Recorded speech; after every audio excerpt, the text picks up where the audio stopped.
15 شعبان کی جو رات ہے اور 15 شعبان کا روزہ، اس حوالے سے بہت سارے لوگ پریشان رہتے ہیں کہ ہمیں اس رات کیا کرنا چاہیے اور کیا نہیں۔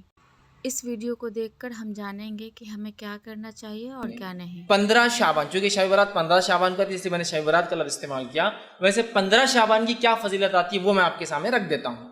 تو یہ فضیلت ماہ جو ہے شعبان کی بھی فضیلت میں شامل ہو جائیں گی، یہ فضیلت بھی شعبان کی فضیلت میں آپ شامل کر لیجئے۔ اس کی جو فضیلت حدیث میں آتی ہے کیا ہے؟ دو روایتیں اس تعلق سے صحیح آتی ہیں، اس رات کے تعلق سے، جس کو ہم عام زبان میں برات کہتے ہیں، لیکن یہ 15 شعبان ہے۔ اس کا برات نام یا لیلۃ المبارکہ رسول اکرم صلی اللہ علیہ وسلم سے ثابت نہیں ہے۔ تو 15 شعبان کی کیا فضیلت آتی ہے حدیث میں رکھتا ہوں آپ کے سامنے۔ صحیح سند سے روایت ثابت ہے، آپ نے فرمایا اور کہا، اللہ تعالیٰ شعبان کی 15ویں رات کو اپنی مخلوق کی طرف نظر رحمت سے دیکھتا ہے۔ اللہ 15 شعبان کو اپنی مخلوق کی طرف نظر رحمت سے دیکھتا ہے، رحم کی نظر سے دیکھتا ہے۔ اور پھر آگے فرمایا اور کہا، دیکھتا ہے پھر مشرک اور کینہ پرور انسان کو چھوڑ کر باقی تمام مخلوق کو بخش دیتا ہے۔ تو یہ شعبان کی فضیلت بھی ہے اور 15 شعبان کی فضیلت ہے۔ اللہ تعالیٰ 15 شعبان کو اپنے مخلوق کو نظر رحمت سے دیکھتا ہے اور دو لوگوں کو چھوڑ کر سب کو بخش دیتا ہے۔ پہلا مشرک، کافر مطلب، دوسرا کینہ پرور، جس کے دل میں دوسروں کے بارے میں بغض ہے، برائی ہے، حسد رکھتا ہے، جلن رکھتا ہے، یہ دو لوگوں کی معافی نہیں ہوتی۔ یہ صحیح روایت ہے۔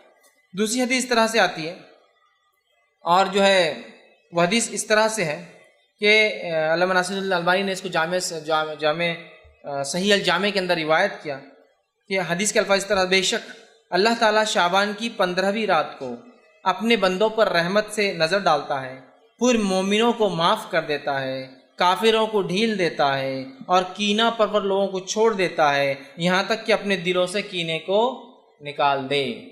تو کیا ہوتا ہے 15 شعبان کو؟ پہلا، اللہ مومنوں کو معاف کر دیتا ہے، کافروں کو ڈھیل دے دیتا ہے کہ اگلے سال تک مہلت ہے، اور اس کے بعد کینہ پرور لوگوں کو چھوڑ دیتا ہے، بازو رکھ دیتا ہے، جب تک کہ وہ اپنے کینہ سے توبہ نہ کر لے۔ تو یہ ہوتا ہے، اور یہ دو صحیح روایتی آتی ہے 15 شعبان کی فضیلت میں۔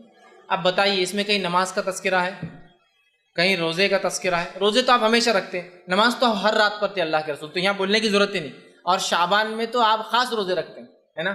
رات کی عبادت تو آپ سال بھر زندگی بھر کرتے تھے، وہ بھی اب بولنے کی ضرورت نہیں۔ لیکن کیا صحابہ نے اس رات کو خاص منایا اور عبادت کی؟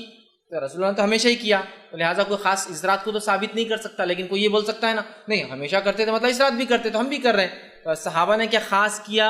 نہیں، تو ہم خاص نہیں کر سکتے۔ یہ دو روایتیں یاد رکھیے اس تعلق سے صحیح آتی ہیں۔ اب اس کے تعلق سے باقی جتنی روایتیں آتی یاد رکھیے وہ سب غلط ہے، اس مہینے کے تعلق سے بھی، فضائل میں، اور اس کے علاوہ 15 شعبان کے تعلق سے۔ آئیے، امید کرتی ہوں کہ آپ کو یہ ویڈیو دیکھ کر سمجھ آ گئی ہوگی کہ ہمیں 15 شعبان کی رات کیا کرنا چاہیے اور کیا نہیں کرنا چاہیے۔